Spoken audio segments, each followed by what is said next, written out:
The essential purpose of the 7 Habits of Highly Effective People is to learn how to lead your life in a truly effective way. To describe what the 7 Habits material is, let me share with you what it is not. It is not a quick fix program. It is not a program of the month. It is a process of personal and interpersonal growth and development that will require not only your continuing best efforts, but also your patience. As we all know, real growth and development cannot take place overnight. You must pay the price over an extended period of time to reap the benefits of these habits. Implementing the 7 habits will be an upward personal climb, like a journey up a steep mountain. It won't be easy. It will be a challenge. As you ascend the mountain, so to speak, with this 7 habits material, you'll become acutely aware of the loose gravel, the loose rocks in your life. You may slip occasionally, maybe even fall back a time or two. You will feel the gravity pull of old habits working against you. But I'll assure you, as you continue in your climb and endure in your efforts, you will begin to feel a level of exhilaration and of attaining entirely new heights in your life, higher and higher levels of effectiveness. By applying this effort, you can expect to increase your capacity to achieve your personal and professional goals and to develop better working relationships with your associates and all of your loved ones. In short, you can expect to become more effective. Let me suggest that the best way to get the most out of the 7 habits is to be very open-minded, to be open to self-discovery. Participate, really get involved. Look for ways to apply and to implement these habits in your life. You see, our habits form our character. You may have heard the quote, "Sow a thought, reap an action. Sow an action, reap a habit. Sow a habit, reap a character. Sow a character, reap a destiny." For our purposes, we will define a habit as the intersection of knowledge, skill, and desire. You see, knowledge is the theoretical component. That is the what to do and the why to do it. Skill is the practical side of how to do it. And desire is the motivation side, the want to do it. In order to make something a habit in our lives, we literally must have all 3 components. Habits are powerful factors in our lives. They constantly express our character. They determine the level of our effectiveness or our ineffectiveness. In the words of an English poet, we first make our habits, then our habits make us. The 7 habits are simply common sense organized. But remember, what is common sense is not always common practice. So I encourage you to make the investment, put forth the time and effort. Focus on the kinds of changes you can make consistently and over time to develop these habits.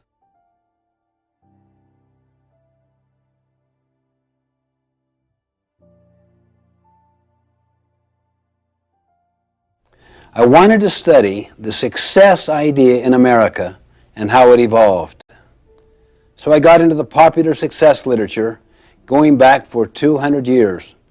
This included many, many books, magazine articles, annotated bibliographies, summaries, reviews. I literally tapped into thousands and thousands of sources, either directly or indirectly. As I worked, I started to sense a pattern. As soon as I sensed this pattern, I looked for evidence of it, and the evidence was everywhere. The basic finding was this.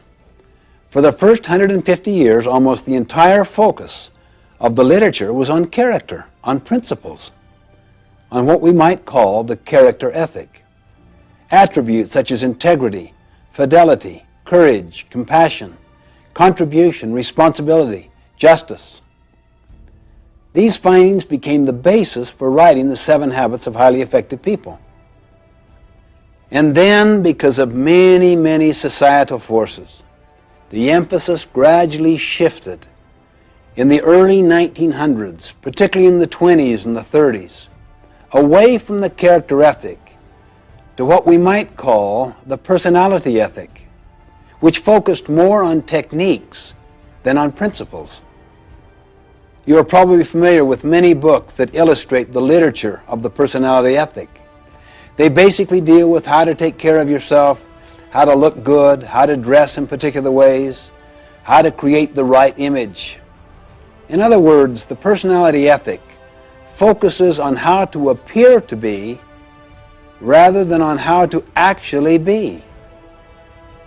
Many of these techniques have real merit. However, if they don't have their roots in the character ethic, if they don't have their roots in principles, they won't have the power to create enduring effectiveness. For example, what if people learn techniques of influencing others, but they're fundamentally duplicitous or deceitful in their character? What if they really wanted to use people to build their own economic success? They might develop smoothness in their relationships so that they can have their own personal ends achieved, money, fame, glory, whatever. They really couldn't care less about contribution or service, purpose, adding value, helping others. How much trust would you have in them? How willing would you be to follow them or to rely upon them when things get tough? You know, one time I had a student come to me and say, "How am I doing in your class?" I looked him in the eye and said, "You really know how you're doing, don't you? A lot better than I do. How are you doing?" And he kind of looked down squeamishly. "Well, not too good, I guess. I just had kind of a rough time lately, and maybe I haven't applied myself as much as I should have." You really came to find out how well you'd psyched me out, how well you'd psyched out the system, isn't that right? When in fact, you kind of know in your heart how you're doing. "Well, how am I doing?" he said. "How are you doing?" Let's focus on what's really happening, not on what's appearing to happen. You see, this whole personality ethic with its technique focus is like the tip of an iceberg. The tip, or that part which is seen on the surface by others. It's above the water. The character ethic is like the great mass of the iceberg under the water. People often do no work in the foundation where the great mass is, where the greatest long-term impact is. Too many people give all their energy and focus to the tip of the iceberg. That is, to learning techniques that others can see. You see this even in organizations, not just individuals. You see, programs change, practices change, principles do not change. If we help individuals and organizations to internalize principles, they will know how to adapt the practices to address specific situations. Let me emphasize that techniques have their place. They're very important. I really mean that. I mean, you want good human relations techniques, public relations techniques, communication techniques, management techniques. But when we use techniques to cover our own lack of character, they become manipulative. They undermine trust and confidence. You see, what we really need is the character ethic. And that's essentially what the 7 Habits is about. This material is based on an inside-out approach, meaning we give our first energies to our own character development before we focus on techniques or how to be more effective with others. Gandhi beautifully demonstrated this principle once. A mother came to him and said, "Would you help my child reduce the amount of sugar he is eating?" Gandhi paused, thought, and answered, "Well, talk to me in a week." A week later, the mother asked him again, and he talked to the boy, and the boy agreed. And the mother said, "Why didn't you talk with him last week?" Gandhi smiled and said, "You don't understand.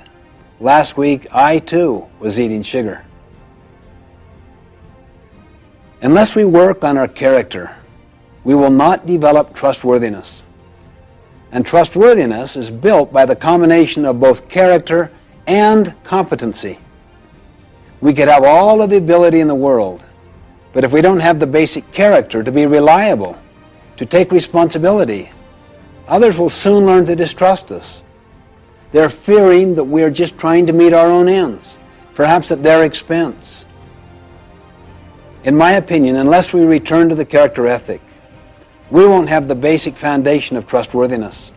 That's what leads to trust, which is needed to build effective interpersonal relationships.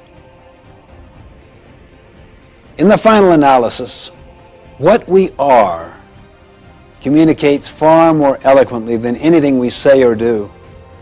I love the quote of Henry David Thoreau: "For every 1,000 hacking at the leaves of evil, there is one striking at the root."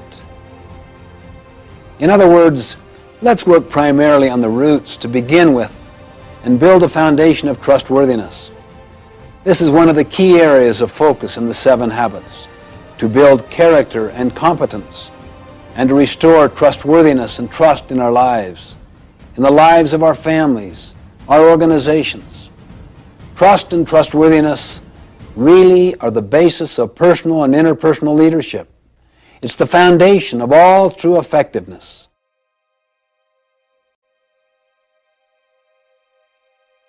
I would like to stand back and look at the basic structure, the basic framework of the 7 habits as a whole. You see, they're organized in a particular way for a reason. They're all interrelated.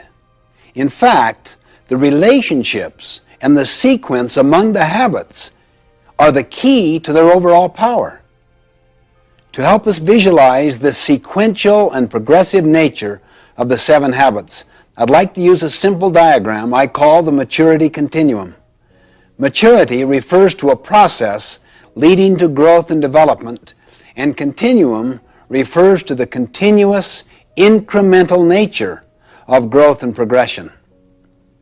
If you were to see a maturity continuum line from low maturity to high maturity, there would be 3 basic levels to it. The first level is dependence. The second level is independence. And the third and the highest level is interdependence. Let me define these 3 terms very briefly. Dependence basically means you need others to get what you want. You see, all of us began life as an infant, dependent on others for nurturing and sustenance. I may be intellectually dependent on other people's thinking. I may be emotionally dependent on other people's affirmation and validation of me. Dependence is the attitude of you. You take care of me. You come through for me. Or you don't come through. I blame you for the results.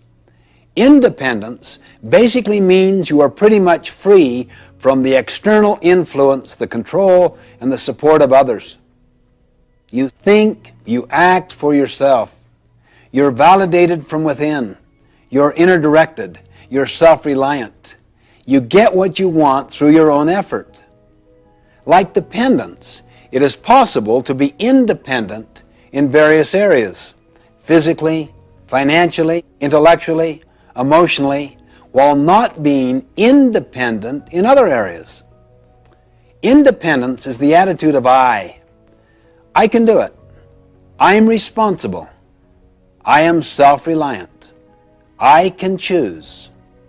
True independence of character empowers us to act rather than to be acted upon. It frees us from our dependence on circumstances and other people.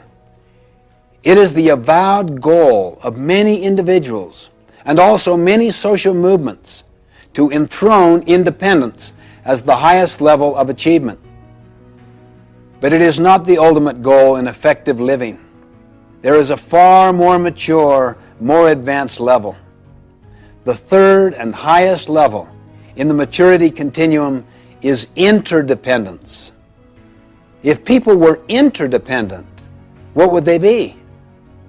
They would be very much like a marriage, a family, an executive team where they need to cooperate together in order to accomplish what I want, what you want, what we want together. In fact, we live in an interdependent reality. Interdependence is essential for good leaders, good team players, for success in marriage, for family life, and organizations. Interdependence is the attitude of we. We can cooperate. We can be a team. We can combine our talents, our abilities, our best efforts to achieve our highest success. Now here is the basic insight. Think on this. Until you and I are independent, we cannot be interdependent. Let me say that again. Until you and I are independent, we cannot be interdependent. In other words, we can't do calculus before we understand algebra. We can't run before we learn to walk. We neither can learn to work cooperatively with other people if we don't have internal self-mastery. That's why the first three habits, be proactive, begin with the end in mind, and put first things first, deal with self-mastery, self-control, self-dominion. They form the deepest part of our character. They constitute what I call the private victory, the victory over self. You see, private victories must precede public victories. To lead others effectively, we first must be able to lead ourselves effectively. For example, when I make a commitment to get up early and exercise, and I literally carry it out, I feel better. I feel better about myself. I have greater emotional strength. I have better physical energy. You see what that means? A private victory. As a result, I do better in all my relationships with others. That's the public victory. However, have you ever noticed the tendency to be irritable with others after failing to keep a commitment to yourself?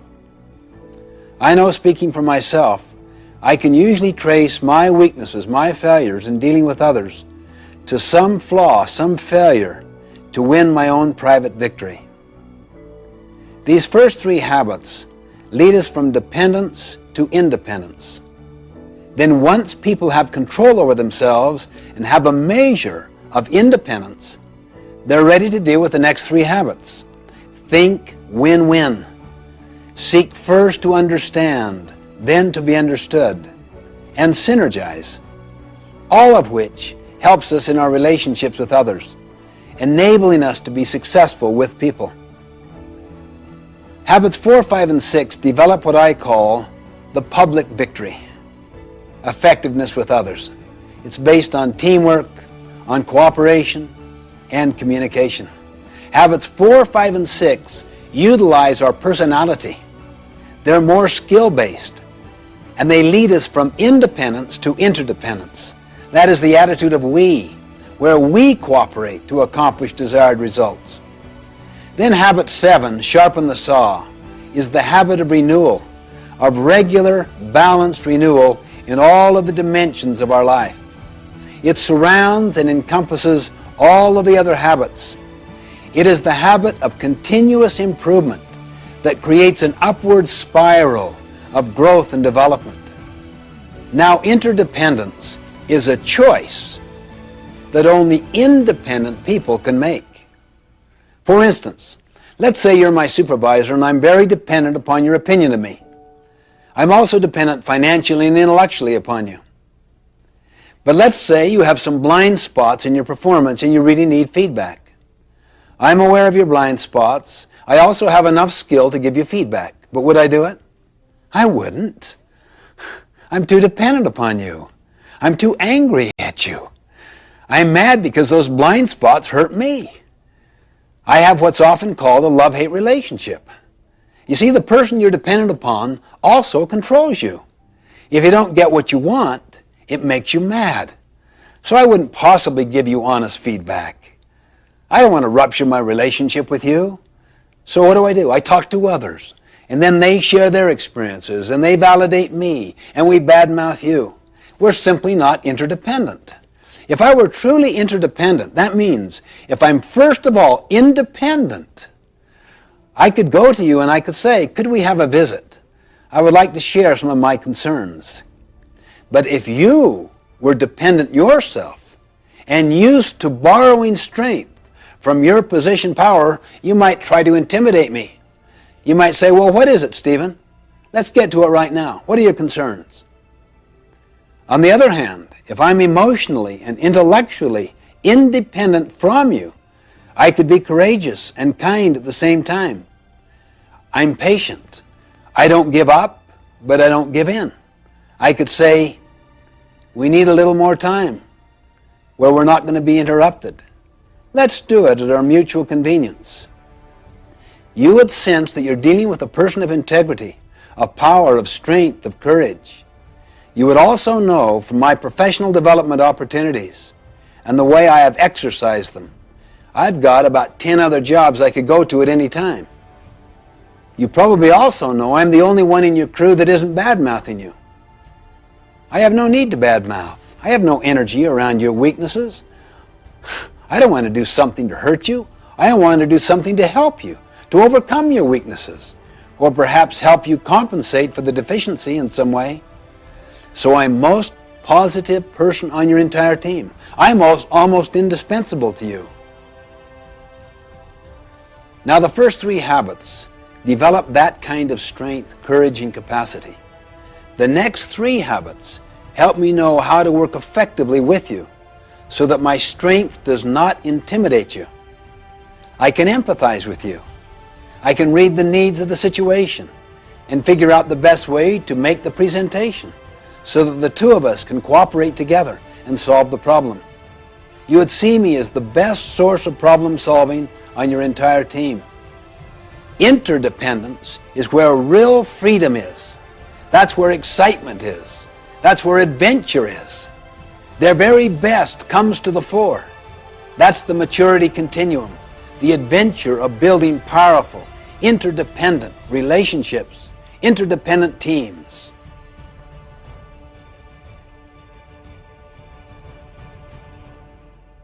A brief overview of each of the habits.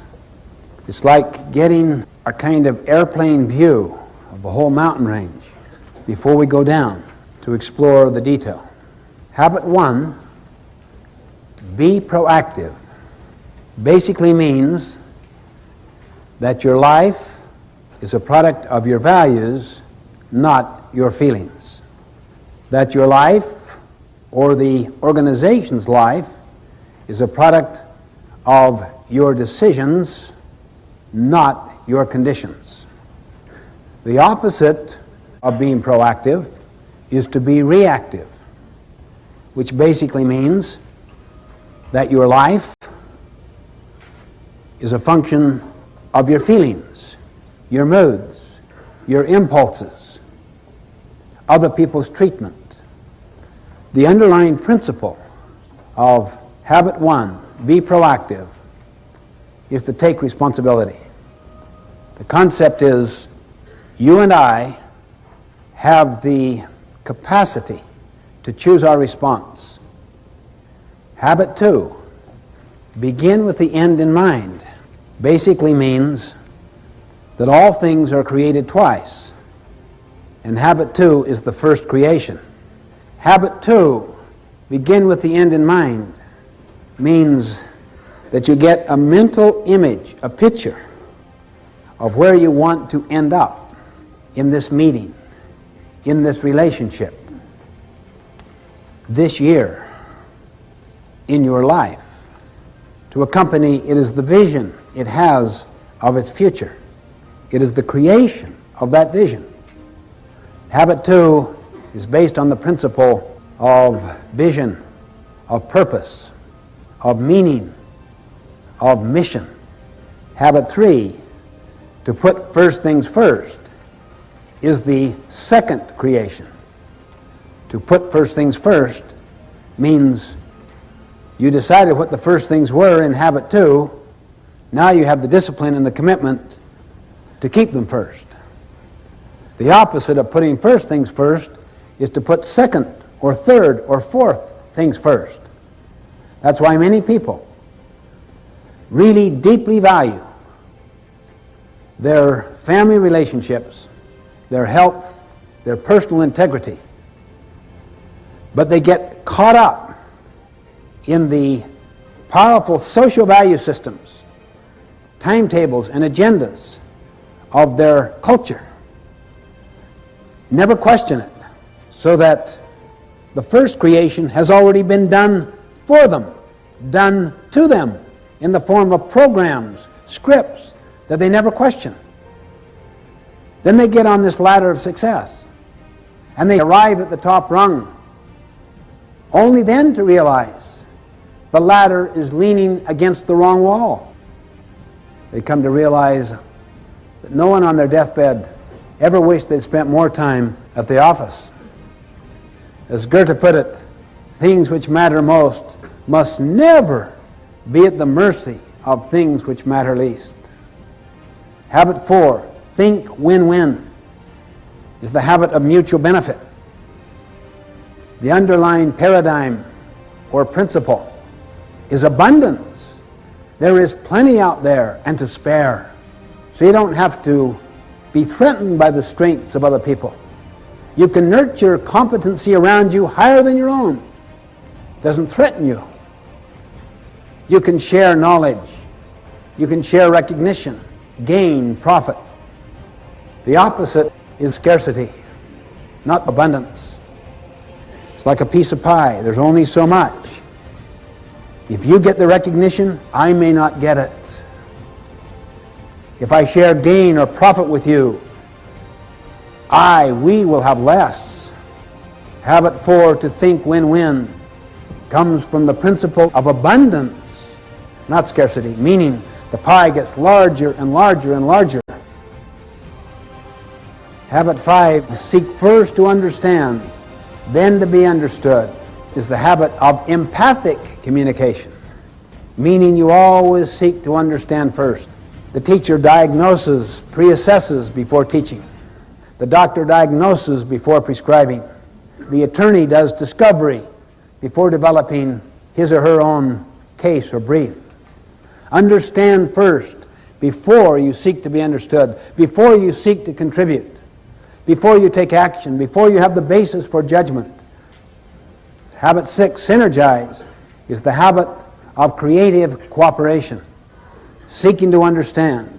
We create something that was not there before. That takes high levels of cooperation.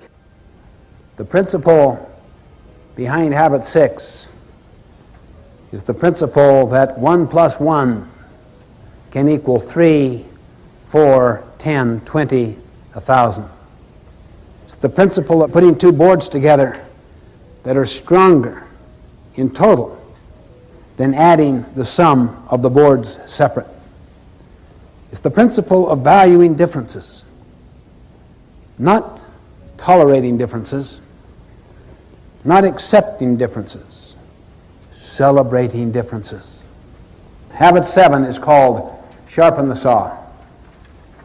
It is the principle of renewal, the principle of continuous learning, continuous improvement, getting better constantly. It's based on the principle that we have the capability of charging our own battery.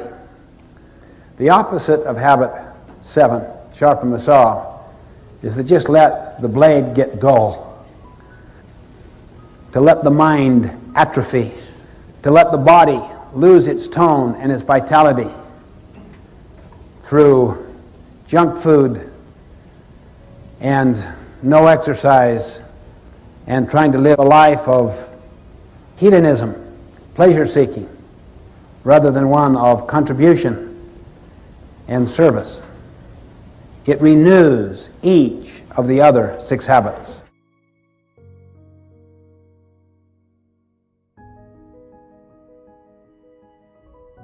The 3-person process is this. The best way to learn something is to teach it.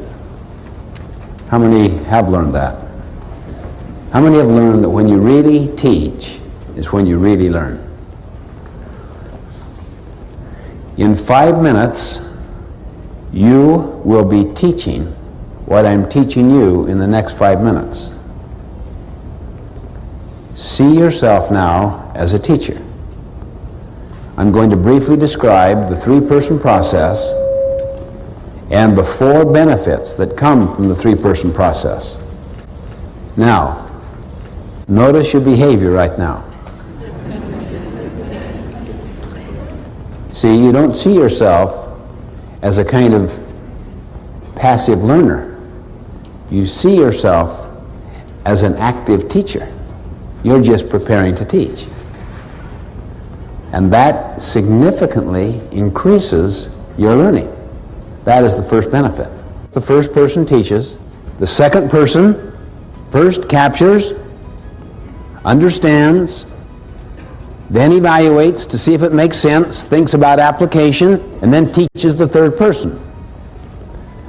Then that person teaches another person. This way you can take material and cascade it through an entire organization. Second benefit. When you teach, you significantly increase the likelihood of application. For instance, if you're teaching people to be better listeners, isn't it probable that you'll try to be a better listener yourself? See, the real, most foundational learning comes from doing. Teaching may give you more intellectual understanding, but the internalization of the ideas comes in the application of those ideas. That's even a higher level of learning. Third benefit. When you teach, you significantly improve communication. Notice the three-person process there. Why do you think communication would be significantly improved? Notice the first person teaches, and what does the second person do? First captures or understands before evaluating. What is the number one obstacle in the field of communication? People do not listen. They do not capture accurately. They evaluate while they're listening. But if people are trained to capture accurately, completely, before they judge, you can listen for purpose, main points, how each point is proven or validated, how each point is illustrated or applied, and value. The fourth benefit. When these things happen I'm talking about, it is very bonding to the relationship. The relationship gets steeper and stronger. Why? There's so much authenticity. There's so much sincerity.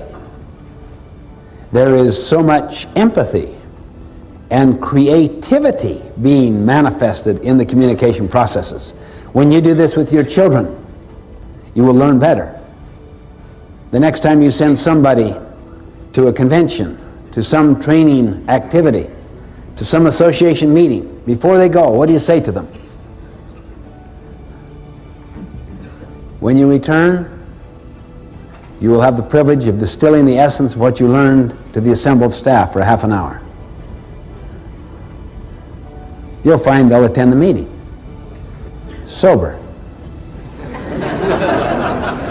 They'll take notes. From the moment you give that assignment, they will be in Sweat City. Seriously, they'll go to work. All 8 cylinders will go to work. It's the single most powerful thing I have ever learned in the field of education. Use the three-person process and you will double, quadruple the impact. And you will see those 4 benefits happen. It's the essence of the process that we use, the three-person process.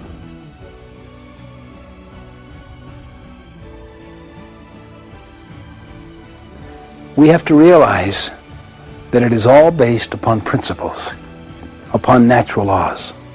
That is why we are presenting this foundational material first. We need to understand the concept of a principle and the concept of a paradigm, and also how to define effectiveness. Then we'll look at the 7 habits.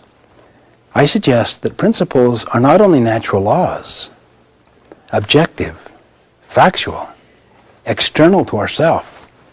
I suggest they are also self-evident. How would we know that?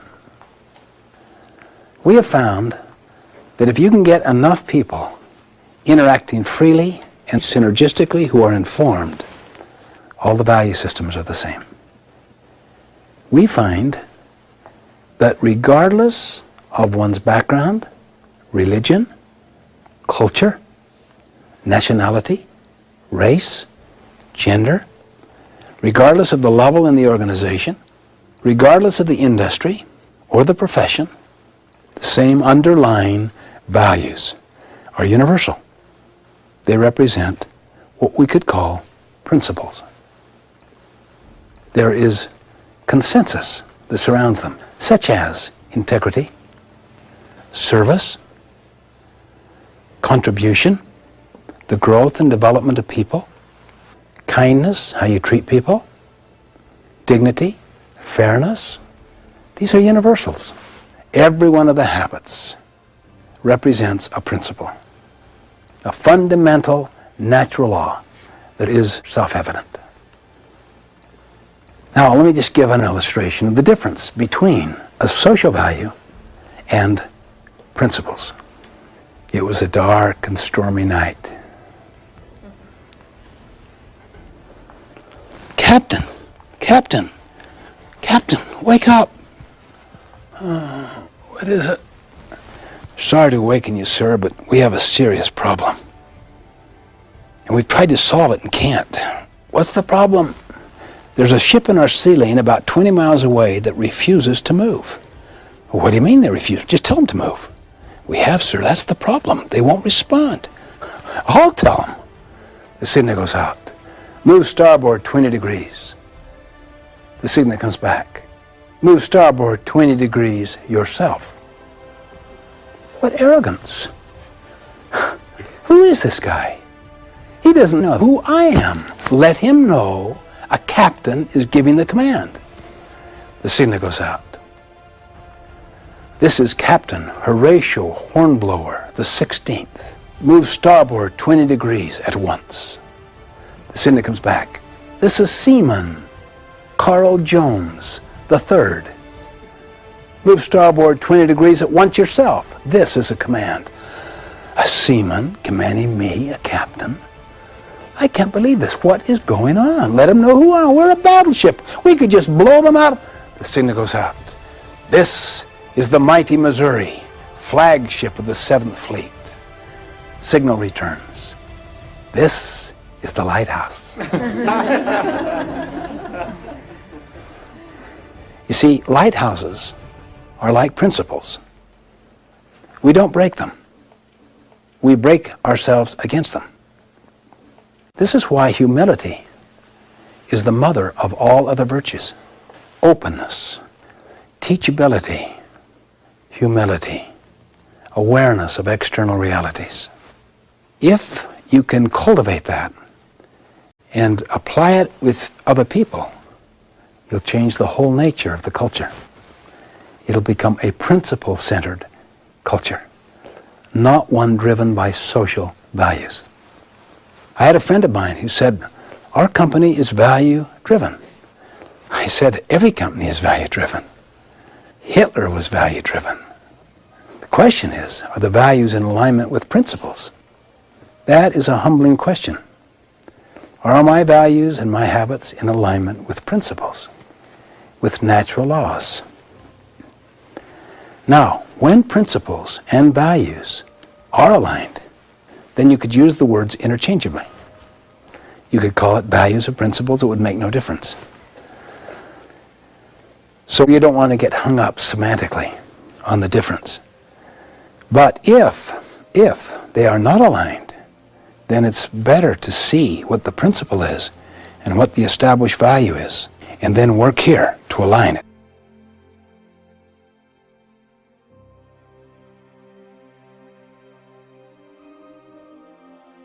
The law of gravity.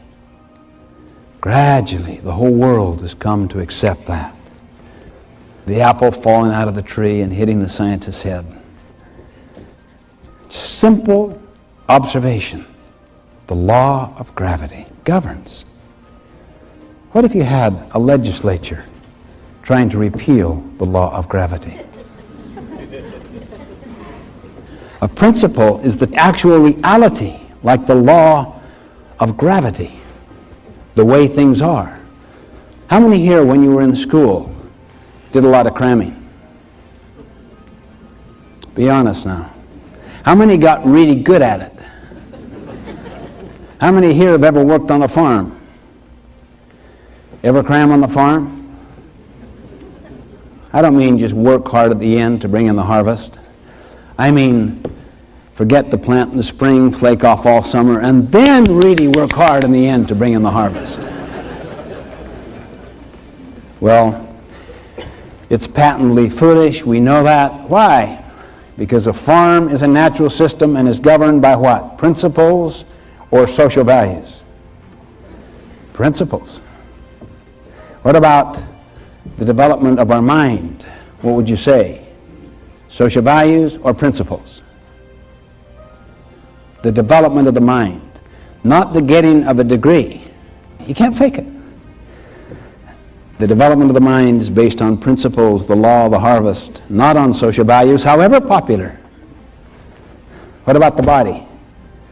What would you say? Social values or principles? Our health, physical, mental, spiritual, emotional, is governed by the law of the harvest, by principles, not by social values.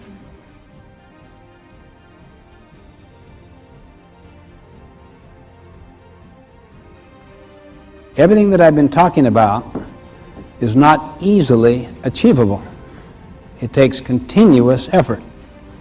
You can't fake, for instance, the ability to do 20 push-ups. You can't fake it. You have to pay the price. Next time I come back, he literally, I'm convinced, could do 25, even 50.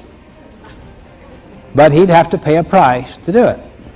It stirs up an awareness that we're dealing with realities out there, particularly principles that ultimately will govern. We are not in control. See, the traditional concept is get in control. We are not in control. Principles control. We control our actions, but the consequences that flow from those actions are controlled by principles. As Abraham Lincoln once put it, people will pass away, but principles never will. They endure. This is why we believe so much in the Eastern statement, give a man a fish, you feed him for the day. Teach him how to fish, you feed him for a lifetime. See, even though you may teach someone a practice, always try to teach the principle which underlies it, because the situation may change and the practice no longer applies. The principle will be constant. Principles are universal natural laws, self-evident, self-validating. They govern. Ultimately, values don't govern. Principles ultimately govern.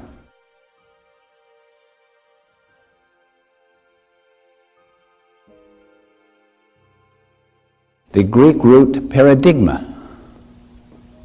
It basically means a pattern, a model, a representation, something that stands for something else. It comes from the mental image you have in your mind of the way things are out there. And the images we carry in our heads of the way things are, of reality, come basically from our own backgrounds, our own experiences. All of us think we see the world as it is. In fact, we see the world as we are. We project onto the outside world, our environment, the people we associate with, including how we see ourselves. We project out of our own conditioning experiences, our background, a certain representation, a certain model, a certain set of expectations, a certain assumption on that reality out there. And we think that's the way it is. I might describe myself or you or a situation as if I am describing it as it is.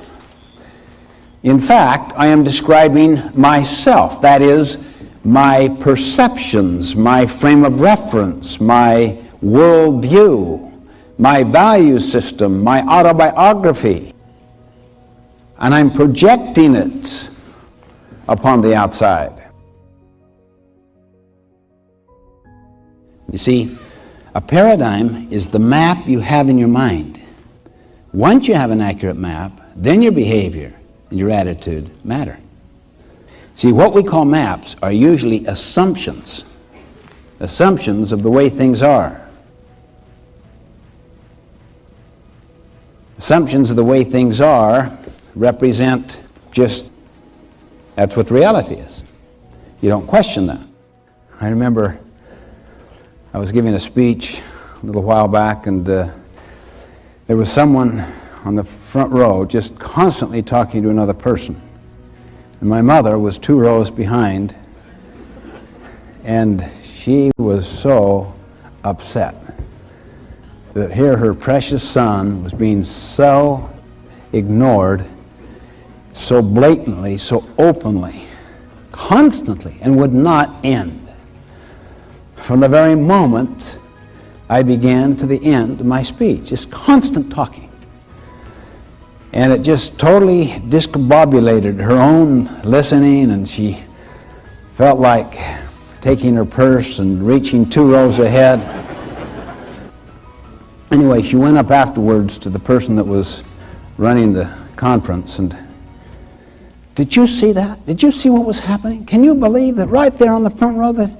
Yeah, I know. She's Korean. That's her translator.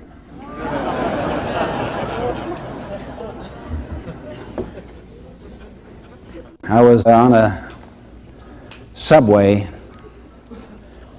very, very large metropolitan city.